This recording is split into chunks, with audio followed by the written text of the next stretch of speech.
Begadang jangan begadang kalau tak ada artinya. Kami bertandang ke Kabupaten Sumedang untuk belajar dari prestasinya. Ke Sumedang tanpa hambatan, mampir makan ubi cilembu. Alhamdulillah kita punya kesempatan untuk saling berbagi ilmu.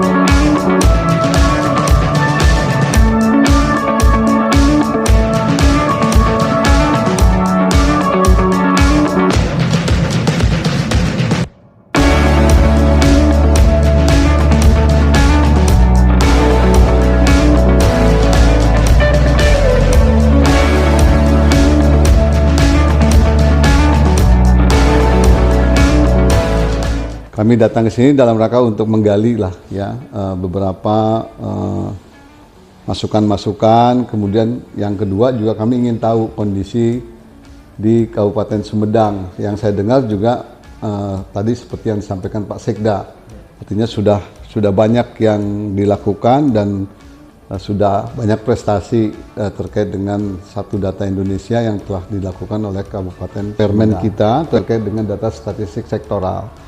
Tadi Pak Sekda juga sampaikan nih Pak Ucup, Pak Parindi diskusi singkat, beliau ada acara, nanti mungkin kalau selesai akan bergabung.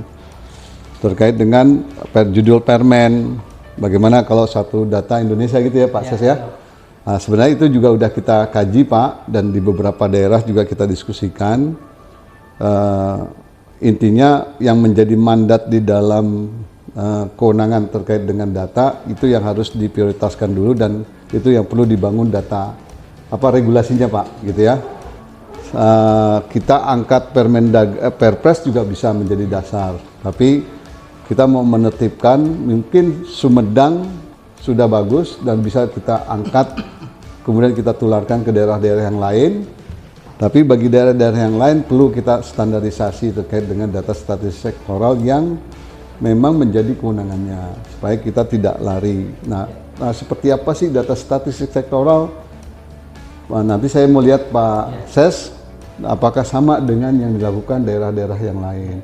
Nah, ini supaya ada keseragaman, keseimbangan antara provinsi dan kabupaten kota di dalam mewujudkan satu data Indonesia dan melaksanakan kewajiban terkait dengan satu data statistik sektoral.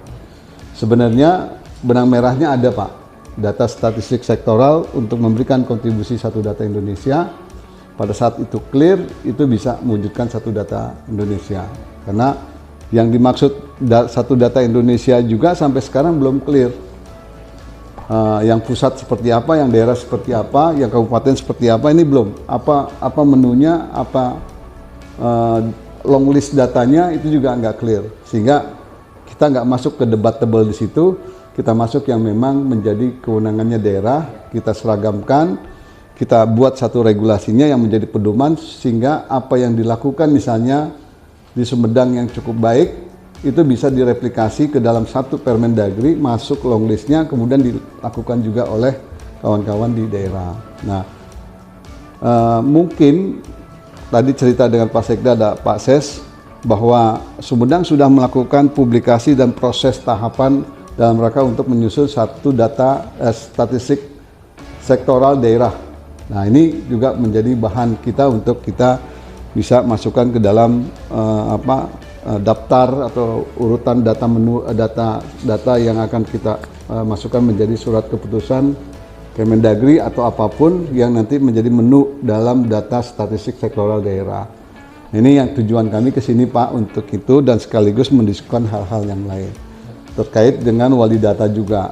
Jadi konsentrasi kita satu data Indonesia sudah ditetapkan di dalam melalui Perpres, kemudian statistik sektoral juga ada kewenangan daerah, tapi siapa lembaganya, siapa institusinya, siapa dinasnya yang pengampu atau yang menjadi leading pada saat bicara satu data Indonesia ataupun data statistik sektoral. Sehingga kita perlu menguatkan Perpres 39. Ini sama Pak, apa yang disampaikan Pak Sekda.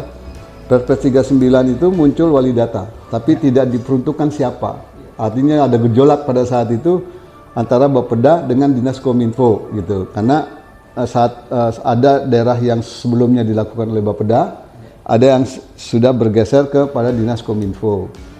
Nah, kami tegaskan di dalam Permendagri 70 bahwa wali data itu dinas yang memang menangani statistik. Karena bicara data lebih kepada urusan bidang statistik. Itu di Permendagri kita tegaskan. Nah, kemudian kami membaca lagi, melihat lagi terkait dengan mandat di dalam Undang-Undang 23 bahwa ada data statistik sektoral yang menjadi kewenangan daerah. Tadi Pak, secara nasional belum ada booming nih Pak. Yang ada hanya data statistik dasar yang dipublish dan dipakai dan dibutuhkan oleh kementerian lembaga bahkan daerah. Tapi pada saat kita bicara statistik dasar, mungkin hanya parsial-parsial. Misalnya Pak Ses bilang, kami sudah mempublish di open data ya, untuk data statistik sektoral. Tapi ternyata itu belum dimanfaatkan oleh kementerian lembaga, bahkan kementerian lembaga minta ke OPD-OPD, padahal sudah dirumuskan, sudah mungkin melalui tahapan disurvei, direkomendasikan, dikumpulkan, diolah, kemudian dibawa ke dalam forum satu data, kemudian dipublish. Tapi dengan dipublish, KL-KL masih minta ke OPD-OPD. Nah ini yang perlu kita tertibkan juga Pak. Ya, artinya kalau itu dipublish kemudian dimanfaatkan, tentunya akan menghilangkan beberapa kepusingan daerah diminta oleh OPD-OPD pada saat OPD itu turun langsung ke OPD-OPD di kabupaten kota maupun di provinsi bahkan sampai ke kecamatan. Ini yang mau kita tata Pak. Setuju Pak, kami dengan Pak Sekda, leadingnya adalah Kemendagri. Inilah yang kita akan rubah pola-pola seperti itu. Nanti Pak Sekda, Pak Gubernur, Pak Bupati rem tuh, tolak tuh KL-KL kalau ininya berjalan. Tolak tuh OPD langsung berikan data. OPD langsung berikan data, kemudian diolah oleh pusat, disebarluaskan oleh pusat, tapi Dinas Kominfo bikin nih publish satu data atau data statistik sektoral, berbeda. Yang mana yang mau dipakai? Sana komplain, ini dari daerah, mana sumbernya? Ini yang diinput oleh OPD. Ini yang diolah oleh Dinas Kominfo. Nah, ini berbeda. Ini yang harus kita tata Pak. Artinya sudah tidak ada lagi OPD-OPD memberikan data langsung kepada kementerian lembaga terkait. Tapi sebelum ini sebenarnya kami sedikit lah Pak ya, sebelum Bapak ya. Ini ada konsep kita di dalam e-database kita di dalam data kemarin kan ada sistem informasi pemerintahan daerah, SIPD ya Pak. Ada e-database, kalau yang di konsepnya e-planning, kemudian e-budgeting dan yang lainnya. Tapi dibungkus dalam kerangka informasi pembangunan daerah, perencanaan dan anggaran. Bangda fokus kepada sistem informasi pembangunan. Tapi daerah. Untuk Bangda yang di biru nih Pak, yang di biru SIPD hanya yang di e-planning, belum tersentuh data perencanaan, belum tersentuh analisis profil. Artinya pada saat kita bicara perencanaan dan data, harusnya analisis dan profil itu keluar. Tadi seperti Pak Sekda bilang, data itu hanya tidak sebagai data, tapi data itu bisa dilakukan analisis untuk perencanaan ke depan atau dimanfaatkan satu kebijakan. Nah ini sekarang kita tambahkan wali data. Jadi pada saat kita bicara data statistik sektoral atau data yang lainnya atau satu data Indonesia, kalau tidak ada lembaganya yang kuat, wali data dalam hal ini tentunya ya bohong untuk mencapai 100%. Artinya data dari saya mulai masuk kantor Pak, saya ngurusin data, ya paling tidak 40-30% keterisian data yang diisi oleh daerah. Tapi kalau kita wujudkan wali datanya, kita ya Dinas Kominfo berjalan, tentunya itu akan menjadi daya ungkit untuk keterisian data ataupun mewujudkan satu data yang tebal pada saat kita bicara definisi operasional. Ini nanti terkait nih Pak, pada saat kita bicara data perencanaan ini akan tagging, kode-kodenya masuk ke sini. Apa saja yang kira-kira dibutuhkan data terkait dengan perencanaan pembangunan. Ngeling tarik, long list ini 01 sampai 010 itu adalah data perencanaan yang dibutuhkan untuk data perencanaan pembangunan daerah. Masuk dia Pak ngeling. Kemudian ini digunakan untuk program dan kegiatan, setelah itu dianalisis, kemudian disusun profil. Teman-teman kan juga dimandatkan di dalam Undang-Undang 23 menyusun profil Pak. ada demografi, geografi, pembangunan, anggaran. Tapi kami belum lihat secara utuh profil yang disusun seperti apa. Sudah sesuai dengan apa yang dimandatkan di undang-undang atau hanya sebatas profil. Profil itu apa bisa dipertanggungjawabkan dengan perencanaan, penganggaran maupun data perencanaan pembangunan daerah, ini juga belum. Jadi bisa saja profil itu dibuat datanya seperti ini tapi tidak melalui proses ataupun tertuang di dalam dokumen perencanaan misalnya. Ini kedepannya nih Pak, seperti yang Pak Sekda inginkan, kita buat sesuatu yang inovasi yang besar untuk data ininya aja sih Pak ya.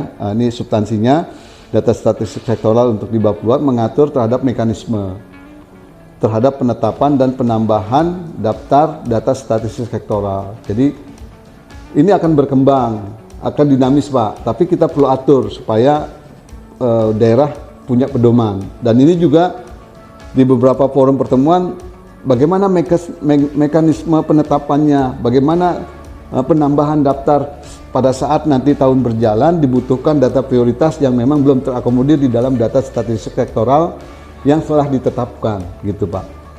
Artinya diatur nih mekanisme, itu yang menjadi keluhan dan menjadi isu. Bagaimana mekanisme penetapan, bagaimana penambahan atau daftar yang ada. Jangan-jangan Sumedang dengan Jawa Barat atau dengan kabupaten yang lain atau dengan wilayah yang seberang timur berbeda nih Pak.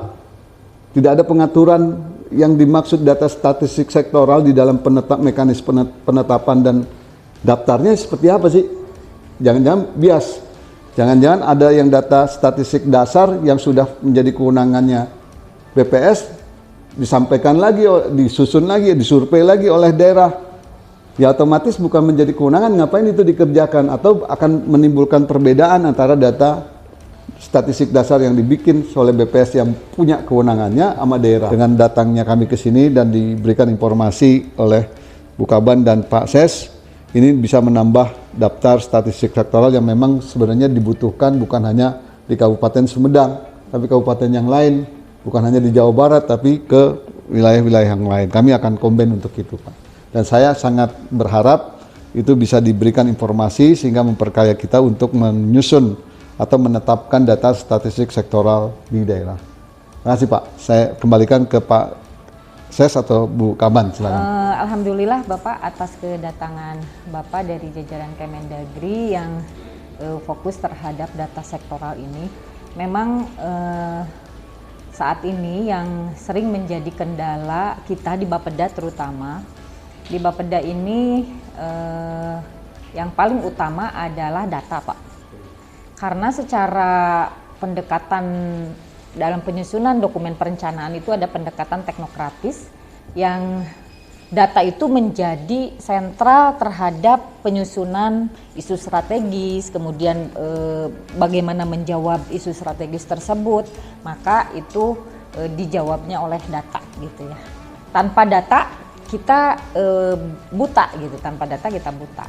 Nah, kendala yang sering dihadapi di Kabupaten Sumedang, mungkin di semua kabupaten, adalah bahwa dalam proses penyusunan dokumen perencanaan mulai dari RPJMD, kemudian ke Renstra, ke Renja, RKPD dan sebagainya yang induknya adalah di RPJMD, adalah memang di data sektoral. Nah, kami saat ini sering hanya mendapatkan data indikator makro itu dari BPS pusat ya, tanpa kita tahu sebetulnya substansi apa sih yang menyebabkan indikator makro tersebut keluar angka sekian. Seperti misalnya kemiskinan Pak. Kemiskinan ini yang BPS lakukan itu adalah Susenas. Nah, Susenas itu mensurvei dari 1,12 juta Kabupaten Sumedang ini hanya di 10 blok, dalam satu bloknya 90 orang. Nah, tapi dengan metode BPS mungkin ya, akhirnya didapatlah angka kemiskinan Kabupaten Sumedang yang sebetulnya kalau kita time series kan, saya pernah mendata ya dengan teman-teman JF di Bapeda itu 10 tahun terakhir itu Pak, itu tidak bergerak naik, tidak bergerak. Jadi Kabupaten Sumedang itu di se-Jawa Barat itu selalu antara ranking 12 atau 13 di pertengahan saja. Nah, apapun angkanya pada saat pandemi Covid saja kemarin. Sebelum pandemi Covid, angka kemiskinan kita dari 10,26 itu turun cukup signifikan menjadi 9,7. Berarti sekitar hampir 0,8an kita turun. Nah, pada saat Covid kita naik lagi ke 10,26 dan kita naik lagi kemarin ke 10,76. Nah, tetapi itu semua naik semua gitu. Hanya kalau lihat dari pertumbuhan, memang Kabupaten Sumedang sih tetap tidak terlalu jauh dari kabupaten kota lain.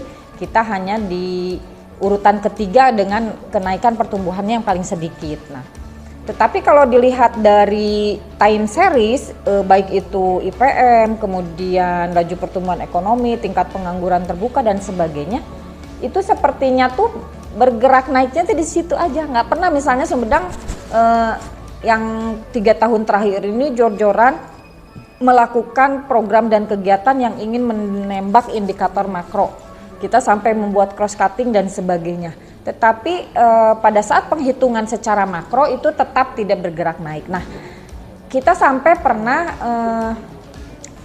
audiensi dengan BPS Pusat, dengan Pak Sekda, ingin menanyakan sebetulnya baseline Kabupaten Sumedang itu penyebabnya apa sih gitu ya, sehingga IPM-nya sekian gitu dari 3 komponen, rata-rata ramah sekolah, harapan ramah sekolah, kemudian di daya beli dan sebagainya. Ingin secara detail melihat sehingga kebijakan yang kita ambil itu kena gitu, inginnya begitu. Tetapi ternyata sampai dengan angka kemiskinan BPS tidak bisa memberikan, akhirnya kita buat sendiri Pak. Buat sendiri yang mungkin sebetulnya pendekatannya berbeda dengan BPS. Kita pendekatannya ke mikro, tetapi BPS ke makro. Nah, sehingga kita nanti mungkin bisa ditayangkan dari kita punya sakit desa Pak. Sakit desa itu bisa memperlihatkan, karena sakit desa itu ada tiga indikator. Yang pertama adalah desa itu harus menurunkan kemiskinan, kemudian kedua menurunkan stunting dan peningkatan pelayanan publik. Nah, di sakit desa ini bisa terlihat siapa sih by name by address yang miskin di desa. Sehingga kepala desa minimal tahu berapa sih angka kemiskinan di desa. Yang pertama kita awal bangun sebelum ke Desa Cantik, Desa Cinta Stasi, kita udah punya Desa Cinta Statistik yang memang bekerja sama juga dengan BPS. Jadi bertiga, Kominfo, Bapeda dan BPS. Bapeda sudah merumpunkan program dan kegiatan secara cross cutting dengan pendekatan 4 indikator makro. Yang pertama adalah IPM, laju pertumbuhan ekonomi, kemiskinan dan tingkat pengangguran terbuka. Nah, tetapi untuk membuat cross cutting itu kita harus tahu dulu siapa yang harus disasarnya. Nah, akhirnya kita membuat aplikasi Sakip Desa. Kemudian stunting juga sama, angka stunting kita tinggi Pak, 32,2% pada tahun 2018, tetapi alhamdulillah sekarang sudah turun menjadi 9,12%. Terakhir, nah ini proporsi balita stuntingnya. Dan ini sudah by name by address. Jadi by name by address per desa. Yang miskin dulu tadi dilihatin dulu, yang miskin sudah by name by address juga. Nah, ini kan per kabupaten ya Pak ya. Nanti di breakdown ke kecamatan, ada contoh aja satu kecamatan. Nah, ini Jatinangor. Nah, Jatinangor, nah ini untuk Jatinangor nih udah ini target rumah tangganya miskinnya, kemudian stunting. Kalau stunting pendekatan ke program dan kegiatan. Sasaran desanya seperti ini dan nama dari kakak miskinnya sudah ada, bisa diklik ya. Nah, dan kita sudah bisa berbasis geospasial Pak. Jadi data kita sebetulnya sudah, nah Kabupaten Sumedang sedang menyusun data geospasial untuk data Pak. Data geospasial ini juga dijadikan piloting oleh Bappenas untuk sebagai cikal bakal satu data Indonesia juga. Dan bulan depan sekarang sedang lelang Bappenasnya, Kabupaten Sumedang ditunjuk menjadi piloting untuk artificial intelligence. Jadi EA akan diterapkan di Sumedang mulai dari pendidikan kesehatan 2 bidang itu. Nah makanya Pak Sekretaris juga di Kominfo ini sedang menyusun arsitektur data untuk memenuhi artificial intelligence itu. Nah ini bisa diklik karena berbasis geospasial, maka ini yang miskin, tapi udah nah ini yang miskinnya sudah difoto 360 derajat. Hanya memang data ini belum seluruh kabupaten di 360 derajat kan begini Pak, karena ini cukup perlu waktu, tetapi untuk Kecamatan Sumedang Selatan relatif seluruhnya sudah. Nah ini bentuk apa tuh yang miskin keadaan sehingga kita bisa lihat oh betul berarti. Nah kemudian before-nya ya kita rutilahu ya. Nah di intervensi karena rumahnya seperti itu maka intervensi kita menjadi rutilahu. Nah apa? Ada listrik ini nggak? Ada. Ini karena di kota Pak, di Sukajaya di situ. Oh, listrik ada ya? Ada. Enggak. Yang gelap. Ini before dari yang tadi. Before ya? Yang afternya. Nah ini before. Kemudian ini afternya. Nah rutilahu kita juga banyak Pak dibuat. Eksekusi pengurangan jumlah rumah miskin. Ya itu. Bangun ini gitu ya. Ya gitu. Ini ada kenaikan. Ya betul. Ya gitu. Jadi keluar. Belum dari fisik, belum dari pendapatan. Belum. Nah karena kan 14 indikator tadi Pak. Ya makanya ada 4 strategi untuk menurunkan kemiskinan. Kita pakai karakter building yang pertama adalah untuk mengubah mindset ya agar tidak menerima bantuan terus. Kemudian ada perlindungan sosial yang tidak kita tetap harus memberikan bantuan ya karena untuk itu hidupnya. Kemudian dari sisi infrastruktur dasar ya salah satunya rutilahu. Nah kemudian dari pemberdayaan ekonomi dan pemberdayaan masyarakat. Jadi 4 strategi itu kita pakai. Kemudian kita breakdown ke program dan kegiatan, kita cascading sampai dengan SKPD dan siapa berbuat apanya kita udah rumuskan. Nah itu yang sudah dibangun di Kabupaten Sumedang untuk kontribusi kita terhadap satu data Indonesia dan masukan ke pusat sih ya. Dalam kesempatan ini kalau saya sih sebetulnya ingin menyampaikan juga bahwa saat ini banyak aplikasi yang diminta oleh Kementerian Pusat seperti SDGs aja Pak. Desa ini harus input SDGs yang tidak berbeda jauh dengan data yang kita pakai di Desa Cantik, tetapi sistemnya tidak bisa kita integrasikan ke sini Pak. Dan apabila desa menginput itu langsung nutup sistemnya. Jadi desa itu sistem yang SDGs Kemendes itu. Jadi desa itu pada saat udah nginput kan sebetulnya manfaat apa buat yang sudah nginput kan harusnya gitu. Jadi nggak bisa Pak karena pada saat diinput udah aja. Jadi kepentingan untuk mereka sendiri gimana? Nah pada saat ada Desa Cantik, kalau Desa Cantik kan bisa mengakses tuh Pak, kepala desa pokoknya yang pengambil kebijakan bisa akses sampai by name by address. Nah ini yang terkadang kita banyak sekali sistem dari pusat ini yang tidak terintegrasi sehingga inputnya sampai berkali-kali karena memang kebutuhan oleh kementerian sendiri gitu tanpa bisa kita kembangkan, kemudian kita mengupdate data dan sebagainya. Jadi Pak Direktur, saya kira ini kan terobosan Pak. Kalau hemat saya begitu, Bapak jangan sia-siakan. Permendagri ini kalau hemat saya strategik, tapi jangan sampai Bapak juga rikuh, sulit mengkoordinasikan pusat. Justru sekarang jadi masalahnya pusat. Ya Kementerian Desa, siapa yang bisa menghentikan Kementerian Desa? Yang menghentikan BPS, BKKBN, sehingga teman-teman di kabupaten, kecamatan sampai desa dalam 1 tahun harus entry data berulang-ulang, kan tidak efisien. Apalagi Bapak tadi ada rujukan juga tuh, yang ngaturnya kan dari Kementerian Bappenas dan Satu Data Indonesia kan koordinatornya Bappenas. Saya kira bisa merefer itu juga. Tadi kan hubungan kerja penyelenggaraan Satu Data dikoordinasikan oleh kementerian yang membidangi urusan dalam negeri. Sekalian aja Permendagri ini, walaupun tentu pengaturannya untuk menghindari mismatch ya, miskomunikasi, miskom dengan teman-teman lintas kementerian karena merasa satu level, mungkin lebih di pengaturan makro aja, tapi paling tidak ada yang mengingatkan gitu loh, hei BPS, hei BKKBN, sekarang ada yang mengingatkan itu Pak. Sampai saya diskusi dengan Deputi, anggaran untuk berbagai pendataan ini 12 triliun Pak. Padahal, coba Pak Arif ada nggak yang kita overlay-kan?